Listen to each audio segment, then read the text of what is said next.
Jason Tatum, great one-on-one player. But if you want everybody else to thrive, Jason's got to get off that ball a little bit quicker and make faster decisions. All right, let's bring back Perk here. Oh, why? And I want to ask you, Perk, what did you make of Richard's evaluation, number one, and what's changed the most, secondly, about what Boston has done during this win streak?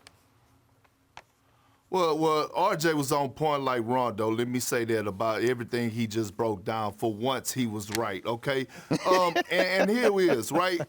I know I was on record about a month ago saying, hey, you know what? It's time to break Jaylen Brown and Jason Tatum up. But I'm glad I ruffled them feathers because since then, they had a sit down and a meeting together. Since then, you see a different type of chemistry. And since then, guys all of a sudden know their roles. We already know what type of player Jason Tatum and Jaylen Brown is. We know what they're going to bring to the table. Jason Tatum, one of the most prolific scorers in the game today. Jaylen Brown, one of the better two-way players in the game today. But when you look at Marcus Smart has actually become the point guard, the facilitator. He's taking less shots and he's making the offense run. And then now all of a sudden you see a guy like Rob Williams, who by the way is a top 10 center in the NBA. You see this guy out here getting you a double-double. You see him getting the easy lob to the basket, the first or second play of the game, and then all of a sudden he's having those 3 to 5 block shots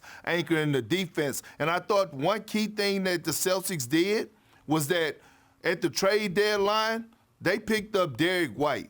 This guy's a flat-out hooper. I mean, he flies under the radar, but he's everything and more that the Celtics needed coming in off the bench. We obviously know that he's a spacer. He can knock down threes, but he's also well with moving without the ball. And his IQ is established. When you talk about playmaking ability, he's been to Colorado, coached well. He's been under the Spurs coached very well under Greg Popovich. So all Pop did was threw a lob to Ime Udoka and said, here, finish the dunk because I'm going to hand wrap this and gift it to you. But at the end of the day, the Celtics have identity, and I think the way that the East is so wide open and the way that guys are moving around, Brooklyn is struggling and all this, the Celtics, if Jason Tatum could be the Jason Tatum that we saw on Sunday afternoon and put his head down and be aggressive and play angry and play with passion, then absolutely it's wide open and the Celtics don't have a ceiling.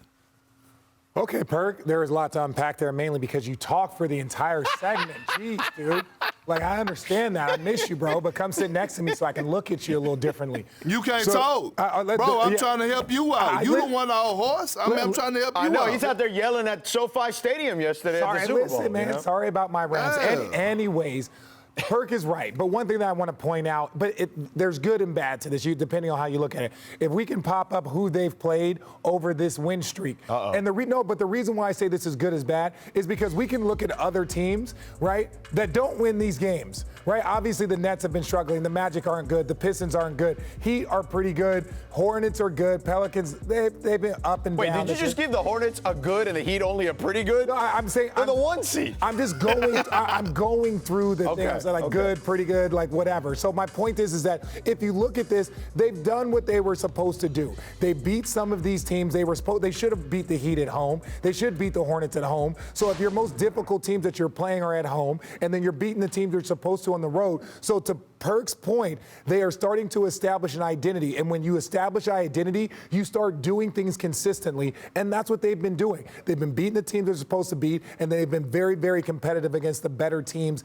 in the league win at home. 3 quick things here. They struggled in clutch time and in the fourth quarter of games, and that has not been the case during this win streak. They've gotten much better after the turn of the calendar. And speaking after the turn of the calendar, their point differential, they were only a +1 through December 31st. Since then, since January 1st, +11, which is the best in the league right now, and they should never beat the Heat. No, but really quickly before Perk jumps in here and says this, I love his point about White and about Marcus Smart. The reason why is, like, when you look at the Clippers, they had 2 great scorers, like playmakers in Paul George and Kawhi Leonard. But I think they still needed a point guard because a point guard would help the other guys on the team. Because now you're asking these great defensive guys, great scorers, and I think it's similar with Jason Tatum and Jaylen Brown. You have these 2 elite wing players, and you're like, oh, well, you guys can bring the ball up and initiate the offense. Well, that's not the only aspect of being a point guard. It's just like initiating offense. It's understanding who needs a shot, when, what type of plays to run,